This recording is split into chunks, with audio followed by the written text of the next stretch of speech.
One, two, three, four. Chant down Babylon kingdom, team make we chant down Vatican now. Bang bling bling, chant down Babylon kingdom, team make we chant down Vatican now. Chant down Babylon kingdom, team make we chant down Vatican now. Bang bling bling, chant down Babylon kingdom, team make we chant down Vatican now. What up, y'all? It's Babylon 5 Podcast. It's your boy, Jermaine. How are you guys doing? This is episode 191, and we're calling it WW3, ladies and gentlemen. WW3, which is in reference to last night, Max Holloway fought Arnold Allen, and going into the fifth round, Arnold Allen's coach said, all right, man, you have to go all out in this round. And Arnold Allen says World War III, and the coach says World War III, and he's like, all right, say no more. I was like, damn, that was kind of badass. That was badass. Say no more. About to go all out. World War III. That was a pretty dope moment in a pretty exciting fight. Pretty good fight, I would say, for both of these gentlemen. So we're definitely going to talk about UFC Fight Night Kansas City, Missouri. We're going to talk about it. Once again, I just want to say, as far as like, fuck Kansas City and all this shit, I'm not pulling was it Algeo? Bill Algeo, I believe, who like won his fight and then proceeded to shit all over Kansas City. That's not what I'm doing here. What I'm shitting on Kansas City for, and most UFC crowds, is cut that disgusting USA chant out. It's usually the most inappropriate chant. It's not like you guys are doing it in a let's show patriotism kind of way.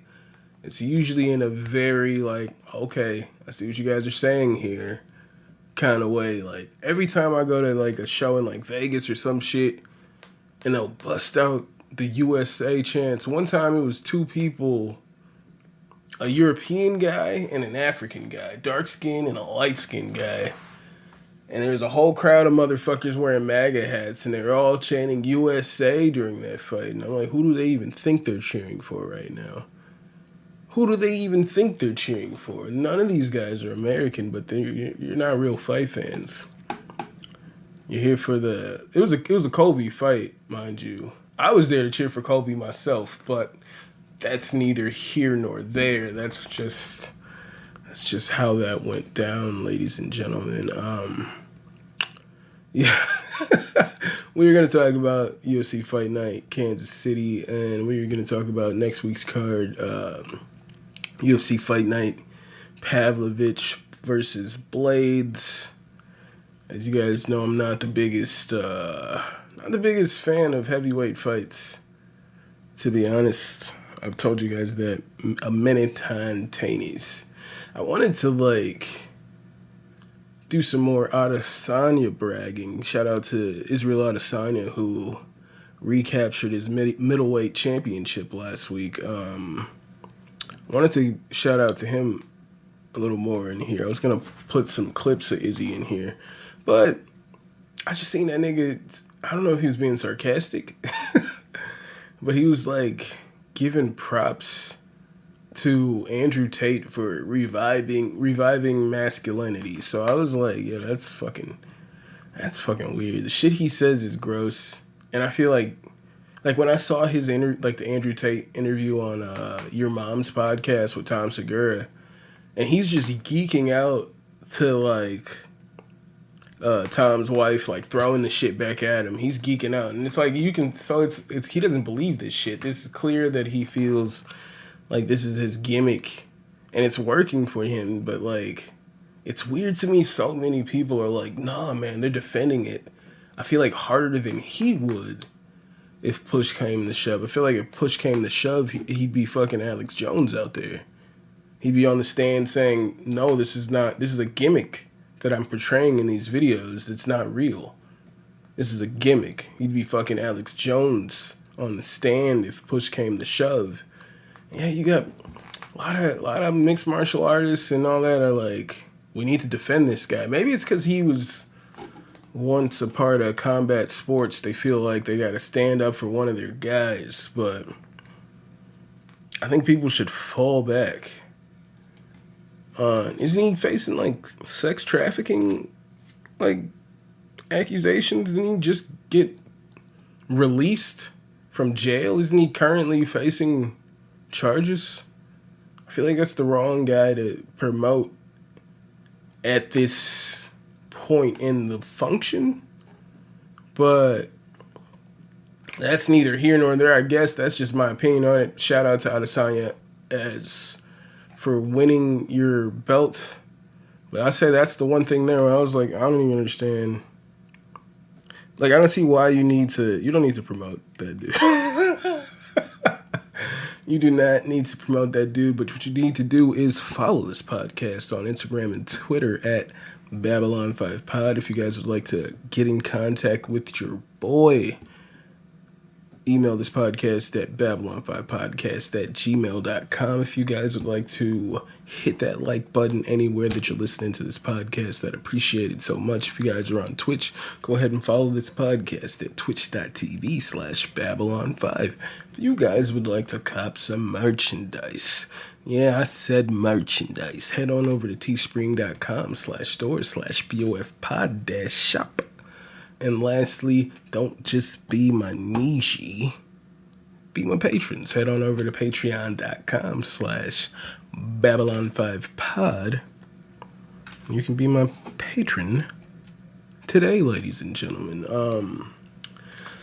Last night, so as you guys should know, I rolled with my boy Arnold Allen to beat Max Holloway. I predicted that he would stop Max Holloway, and I think I said 2, if not 3. I feel like 3 is the safer guess. It would have been a safer guess, but that doesn't matter because last night Max Holloway proved that he's still here to stay.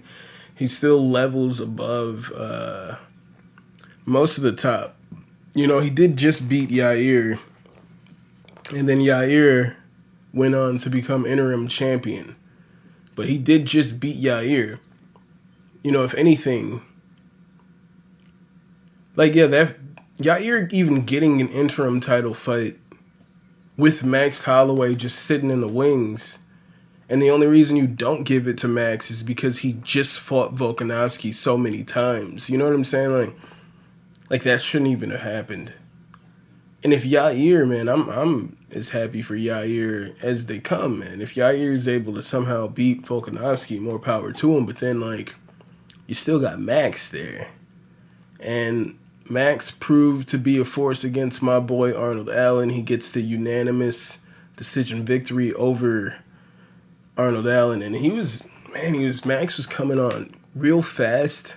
Like, at the start of the fight, he was just coming at Arnold with these fucking combinations. Like I was saying, Arnold was going to be there with the punches and bunches, and he was there a little bit throughout the fight, and definitely in the 5th round when he said World War III, he really came at Max. He turned it on. He was landing heavy shots, a lot of heavy shots, and he was landing heavy shots throughout, but it was he was having trouble finding Max.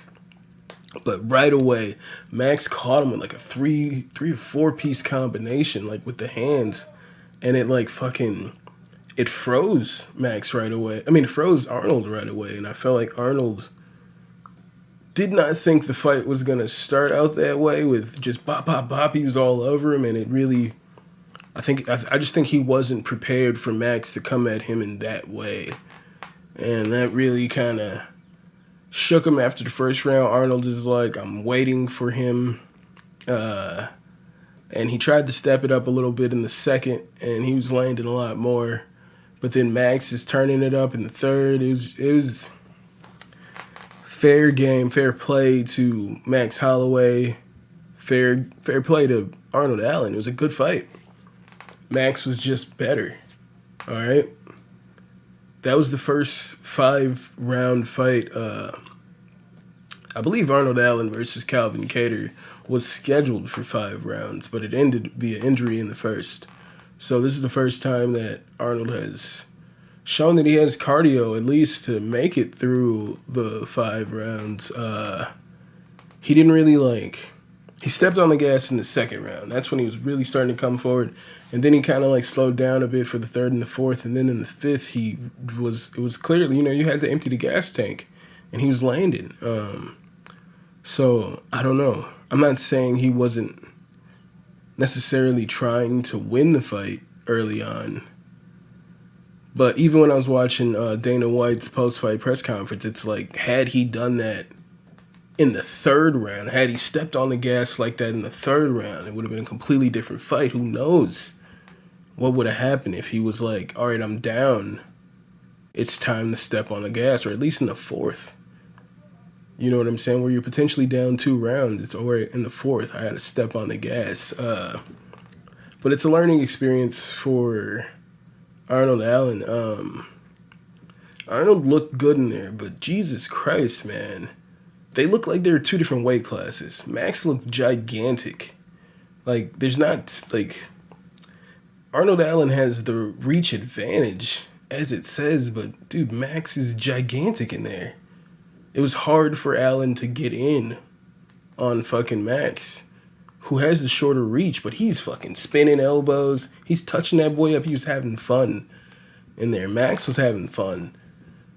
So it was a good fight. It's a learning experience for Arnold Allen, man. I think he could still be champion one day. Even Max, after the fight, he says that he believes Arnold Allen is very high level, and he said Arnold Allen said he wants to come out to Hawaii, possibly train with him, and he says maybe in 3 or 4 years, because he feels like those two are probably going to fight again in the future. So he doesn't want to train with him right now because he feels like they're going to fight again. That's how good he thinks Arnold Allen is. And they asked him why he didn't trash talk. Because he usually talks shit to people while he's in there. And he's like, dude, this is the nicest dude I've ever fought. He's like, there's accidental low blows, and he's like, oh my God, I'm so sorry. And he's coming to hug me. He's like, he was just too nice. I couldn't trash talk that guy. He's like, after every round, he's giving me a high five. Good job. Fuck yeah, Arnold Allen. But unfortunately, he does not get the W as I predicted. Max Holloway is talking about fighting Korean Zombie next. He was like, oh, I wonder how, he was like, I'm surprised we haven't fought yet, seeing as we came up around the same time. I mean, yeah, that's true, but I say when they were both starting to really make a name for themselves, Korean Zombie was contracted to go serve his military requirements from being Korean, and I believe all the men have to sign on and serve for a certain amount of time. So he had to leave. As they were both making their names, Korean Zombie had to go do his military duties. So that's clear to me why those two haven't met. And especially with how Zombie would get so close to the top of contention, and then once he fights those guys that just know how to circle, he was getting pieced up because he just chases. He used to just chase the fighters. Now he cuts off the octagon, but didn't do too much against someone like Volkanovski. And I don't think he's gonna look too good against someone like Max Holloway, dude. He's fucking gigantic, alright? Look like 2 different weight classes. Yeah, Arnold Allen's fucking swole, but Max is fucking gigantic, dude. He's fucking gigantic. So that was that with that, man. I don't know what's next for Allen. What if he went balls to wall in the first round? Who knows? It didn't happen.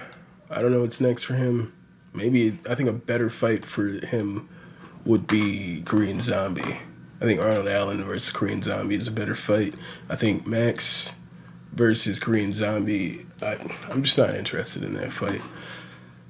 So other fights on this card, man. The first fight of the night, Jocelyn Edwards versus Lucie Pudilova, right? or maybe Lucy. Is it Lucy Pudilova? Either way. All right. A lot of people were rooting for Pudilova. They were all about Pudilova. Fair game to you if you are a fan of Pudilova. I'm not hating on Pudilova. What I am hating on is this fight. The judges scored this fight for Jocelyn Edwards. I scored the fight at home for Jocelyn Edwards because, as I've stressed here on this podcast, my niggas, there is a scoring criteria. All right? There's a way these fights are supposed to be scored, and according to the scoring criteria, I scored the first round for Jocelyn and the third round for Jocelyn because she did more damage. In the second round, Pudilova got Edwards down and beat her up on the ground. She did more damage. Therefore, she wins that round. And people are tweeting like, yo, this is crazy. How do you have all this control time and like still lose the fight? Because control time isn't real, my niggas. Shout out to Combat History. Ben, what did he say? Hey, good judging. Control time isn't real. 1-3 to Edwards. Because everybody keeps, when the fighter they're hype about, isn't that crazy, right? If they don't like the fighter and the fighter just controls somebody and the judges somehow give that fighter to the fighter who was just hugging him, as they like to say, they'll fucking cry. But if Pudilova holds Jocelyn down after getting pieced up in the first round, all right, Jocelyn did the damage in the first round, and then she holds her down and isn't able to land anything significant on the ground, you can't come at me with, well, she had control time. That's not what the scoring criteria says, ladies and gentlemen.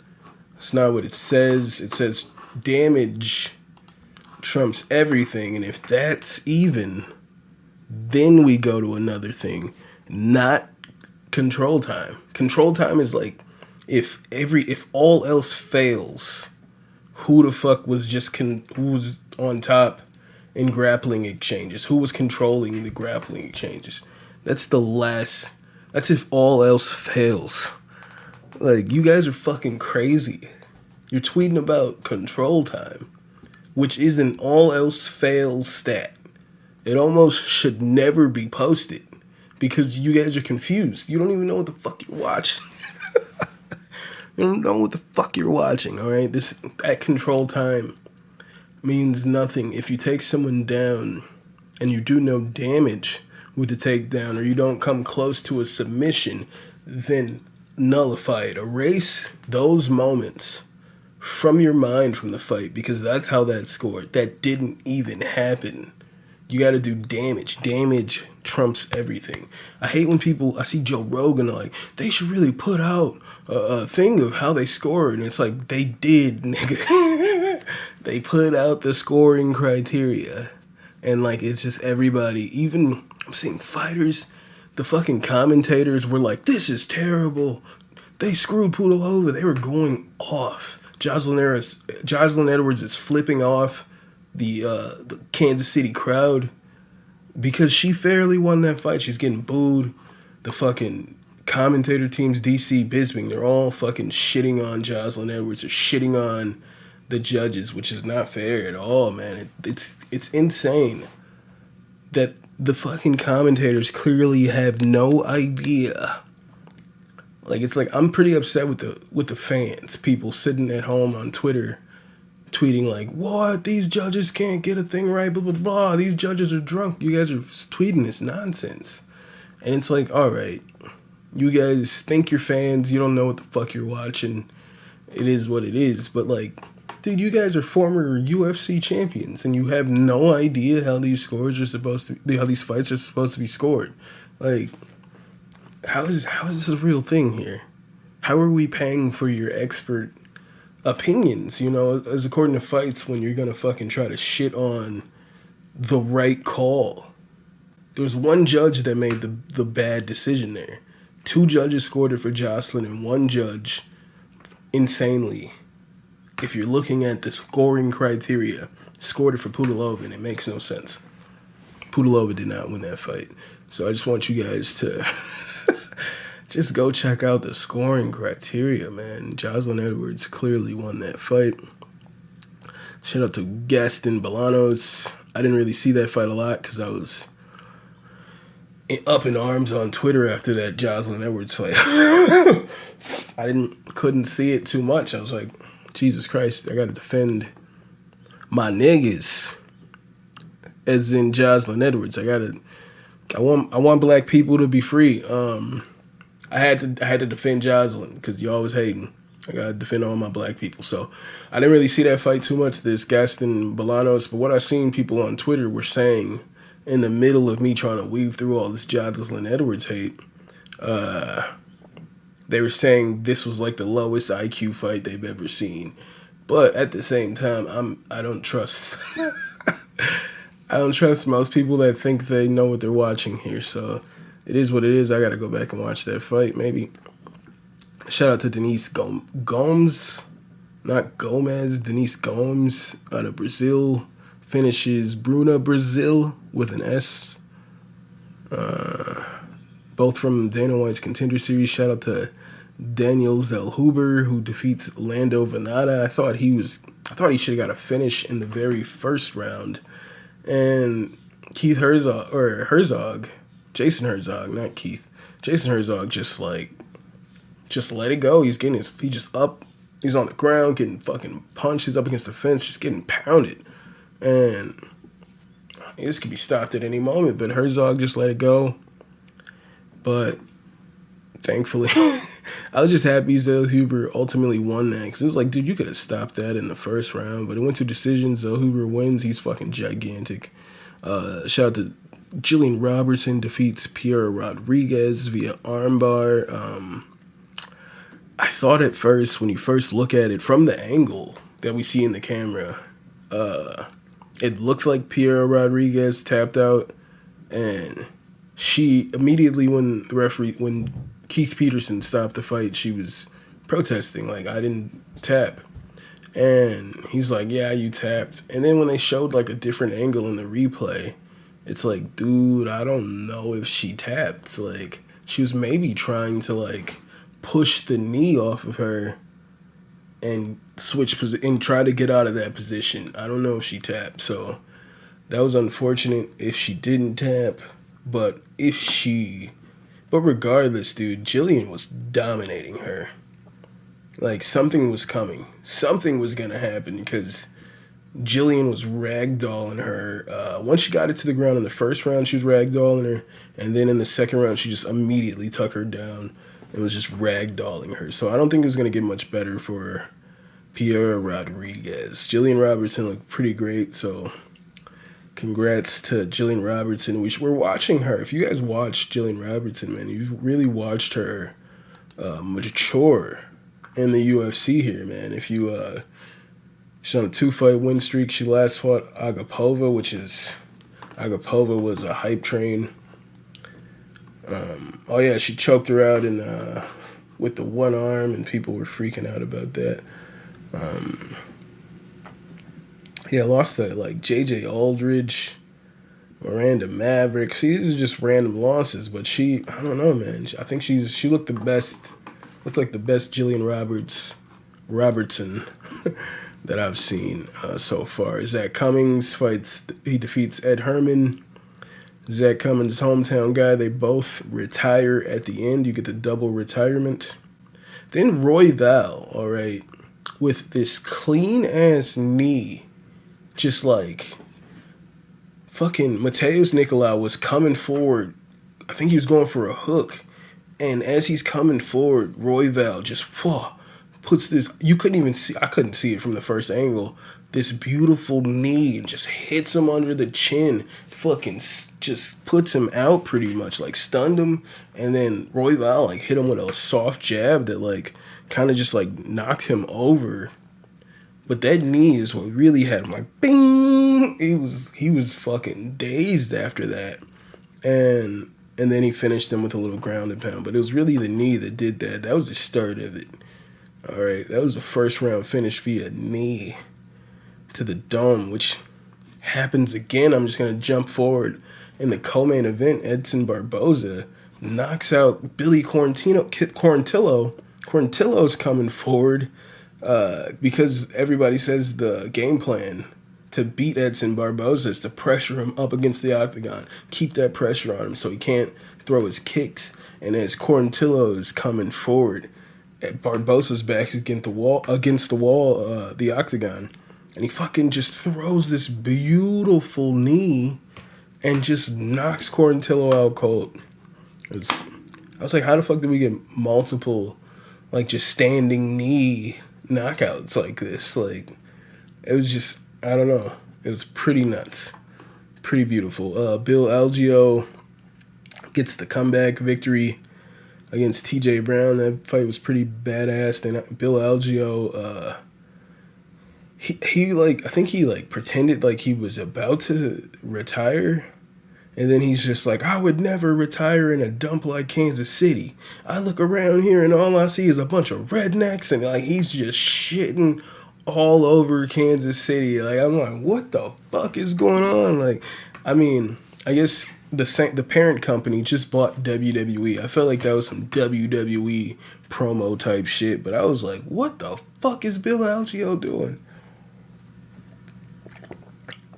I don't really see, like, unless he's like, I feel like you gotta be joking, because what benefit does a fighter have to try to shit on a whole city like that?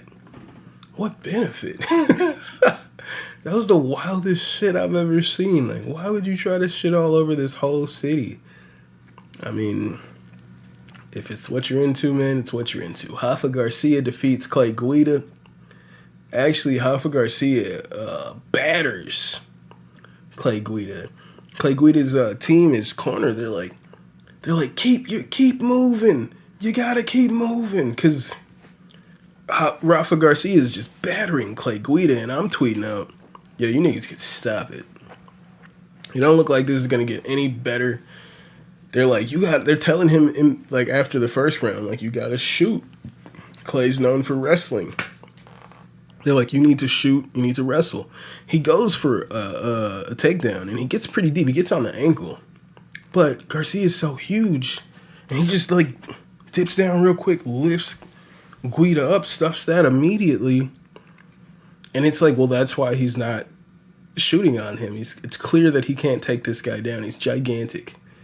All right, he's fucking, just built thick like a fucking refrigerator. That dude's fucking big as fuck. There's no way Clay was about to take that dude down. And as Clay's coming forward with these fucking hooks, he's just getting pieced up with the jab. Just a bloody mess. They could have stopped it at any point. Save your fighter. And then Clay kind of starts taking his gloves off, and Rafa Garcia is doing his post-fight interview, and he starts getting choked up. Because he thinks Clay Guida is about to fucking retire. He starts getting choked up. And then they interview Clay like, yo, are you about to retire? Are you retiring? And he's like, nah, I'm not retiring. I just, I want to trade gloves with my boy here because he's one hell of a fighter. And it's like, nigga, you made it seem like this is like the third time niggas is like fake retiring. But, I mean, you had the double retirement. Then I would never retire, Bill Algeo, I would never retire in a dump like Kansas City, like. And then Clay Guida comes in with the fake out. It's like, what the fuck is wrong with y'all? All right? What the fuck is wrong with y'all? Pedro Munoz fucking dominates Chris Gutierrez, man. I did not see that coming at all. Well, I kind of saw it coming. I'm like, Pedro's good. He's in a bit of a slump, if you will. I felt like he didn't look bad against Sean O'Malley. And so I was like, he's been at the top of his division for a little while here, so I'm like, Chris Gutierrez is streaking right now, so I went with Gutierrez, but Pedro beat that ass, all right? And he had Gutierrez clearly, like, pretty hesitant to come forward at points in there, because Pedro was dropping this man. Dropped him at maybe, like, at least twice, if not 3 times. He dropped him He dropped him at least twice. Dropped him in the first round and the third round. If not at the end of the second round that I'm thinking of. But yeah, he beat that ass. Shout out to Pedro Munoz. So, Jan Cutelaba defeats Bowser via first round TKO. I don't agree with this stoppage at all. Tanner was like, they're up against the octagon. Tanner is like standing up, and as he's like trying to stand up, Cutelaba's punched him in the face. Like, but Tanner Bowser is still standing up. He's trying to get into a better position, stand up, and like just as he's about to get up, literally, he's like got one hand extended, so he's not defending the punches, but he's like pushing up and about to stand up. And just as he's about to stand up, the referee jumps in and stops it, and he's just like, what the fuck, dude? He's like, he's awake. He's not knocked out. He's standing up. He's improving the position, and they stopped that fight. So I didn't understand that, but Cutelaba gets the victory. Fair play to you. Man, as I said last week, there was an undefeated Russian, Azamat Murzakanov, taking on a very game Dustin Jacoby, man, and Murzakanov drops Dustin Jacoby twice, I believe, in that fight. He looked like a world beater, all right? He wasn't even trying to use the wrestling. He was like, I'm just going to come forward and show you that I could beat your ass with these hands. And he did that. He tired out a bit in the third round, but it is what it is. That dude looked like a fucking world beater. So we have another undefeated Russian here, and he's got heavy hands, all right? Murzakanov will be a problem. And I already mentioned co-main, but Edson Barboza looked phenomenal in the co-main. As I mentioned there, next week, ladies and gentlemen, we have Curtis Blaydes versus Sergey Pavlovich, which whoever wins this fight will probably fight someone for the vacant belt. And I say fight someone for the vacant belt because you would think naturally whoever wins this fight would fight the winner of John Jones versus Stipe. But John Jones just tweeted out, wouldn't it be interesting if I fought my retirement fight against the proclaimed greatest heavyweight of all time at Madison Square Garden, which is where they talked about, like, oh, they're going to move the fight from Vegas to Madison Square Garden. And then later that day, that's what John Jones tweets out, like, what if I fight my retirement fight? My retirement fight. I don't know how much longer Stipe is going to fight. I'd imagine this is Stipe's retirement fight. So if they do book Stipe versus John Jones, then whoever wins this fight will fight someone, but probably not either John Jones or Stipe, because they're both pretty much at the end of their careers. So, I don't know. I don't really care for heavyweight fights. I did still a big fan of Ciryl Gane. He doesn't have the wrestling. I feel like a fight against any of these two gentlemen would go pretty bad for Ciryl Gane. So we could potentially be looking at the next... Well, we could be looking at potentially the next heavyweight champion in one of these two gentlemen, since they do have that X factor of the wrestling, even though you have, like... Blaydes has been knocked out by Derek Lewis, which, you know, whatever, that's gonna happen. Derek Lewis is knockout king, I believe. He holds the record for most knockouts. But as Sergey is 17-1, he seems to have corrected most of the holes we've seen in Sergey. I think I'm gonna go with Pavlovich here to win this. He seems a little bit more well-rounded, and I think he's got better boxing. His stand-up is in my opinion, better than Curtis Blaydes. Blaydes comes with those overhands where I think he kind of does that Gilbert Burns thing where he can throw that overhand and then dip down and fucking shoot on you, which is pretty slick. But I think Sergey has great wrestling. I think he's just going to be stronger. I was going to say I think he's bigger, but nah, Curtis Blaydes is an inch taller, but Pavlovich actually has an 84-inch reach, just like John Jones. Curtis Blaydes has an 80-inch reach, so Pavlovich is an inch shorter, has 4-inch reach advantage. I think he has better striking, and we'll see what happens to wrestling. But I feel like Pavlovich is probably going to finish Blaydes. There's a few fights I'm pretty interested in on this card.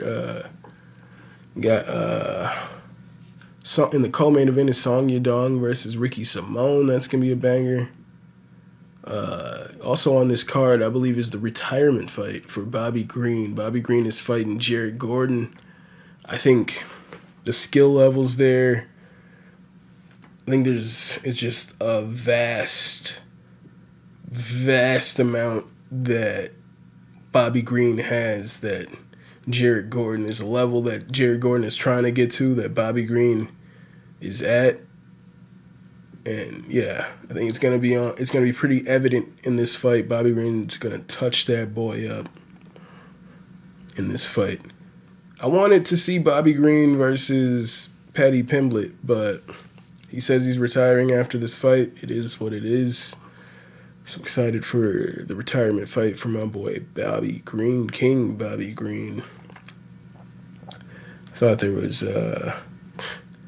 I got Carol Rosa versus Norma Dumont. Ronnie Yaya versus Milwaukee's Montel Quick Jackson. Hype about that.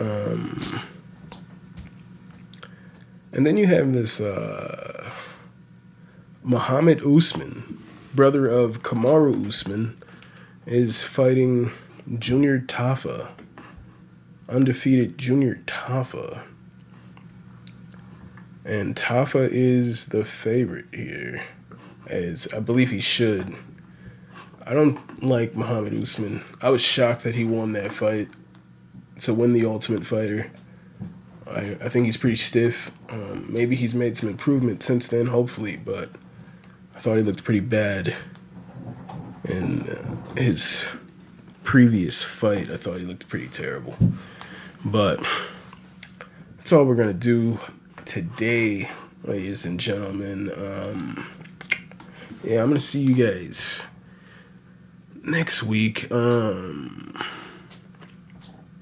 just not the biggest fan of heavyweight fights, man. They seem to gas out before the first round ends, so I don't know if this one is gonna be any different, but it is what it is. It's either they gas out trying to knock each other out in the first round, or one of them gets knocked out right away. Which either way, it's like, it's not really skillful. It's like, yeah, you guys are fucking gigantic.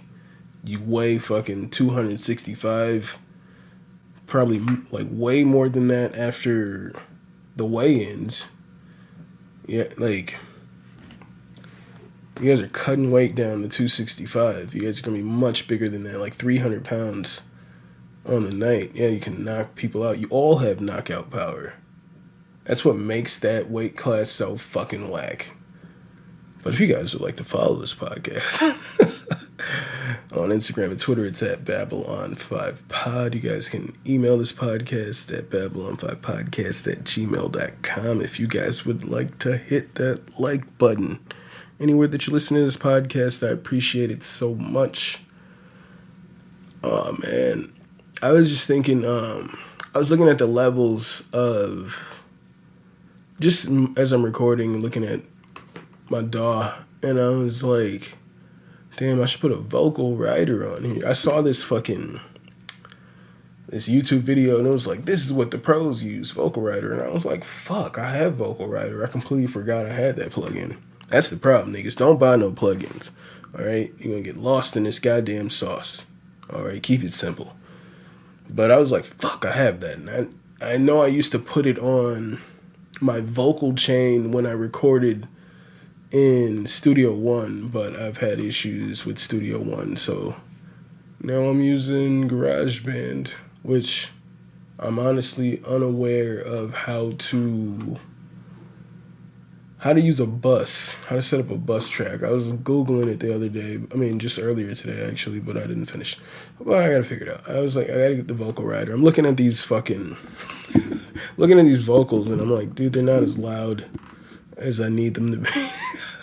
Hopefully you motherfuckers can hear me, but where was I? If you guys would like to follow this podcast on Twitch, head on over to twitch.tv/Babylon5. If you guys would like to cop some merchandise, head on over to teespring.com/store/BOFpod-shop. And lastly, don't just be my niche, be my patrons. Head on over to patreon.com/Babylon5pod, and you can be my patron today. Or not, man. Honestly, I probably wouldn't be my patron. I'm probably going to stop saying that, because maybe I'll just delete the Patreon. I haven't really, to be frank, I haven't really updated it in quite some time. It was like, the biggest perk was that you'd get this episode early, and then it was going to be like that you would get the video. But then I was like, that would be dumb to not post the video online. That's just a waste of it all. But I don't know. Maybe as listenership grows, I'll come back to this. And then we can have some actual, like, that's where we can have the real discussions. Because I've had people reach out to me recently on Instagram, Twitter, about some things. I'm telling y'all, interviews are coming pretty soon here. Yeah. I was gonna, if you guys are on MMA Twitter, I hit up Funky Scouser. I was gonna interview Funky Scouser last week.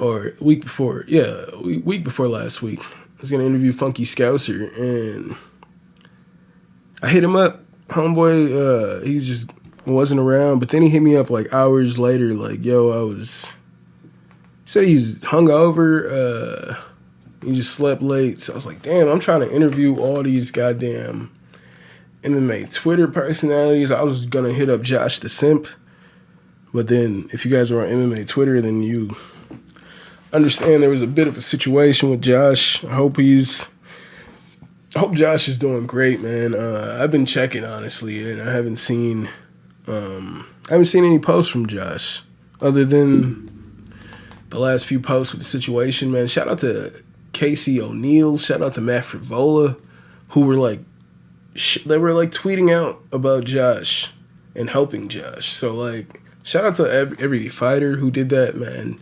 Shout out to every MMA Twitter personality that expressed just how much they love Josh, man. Like, I definitely, like, me seeing how Josh is on MMA Twitter definitely made me want to be more interactive with MMA Twitter.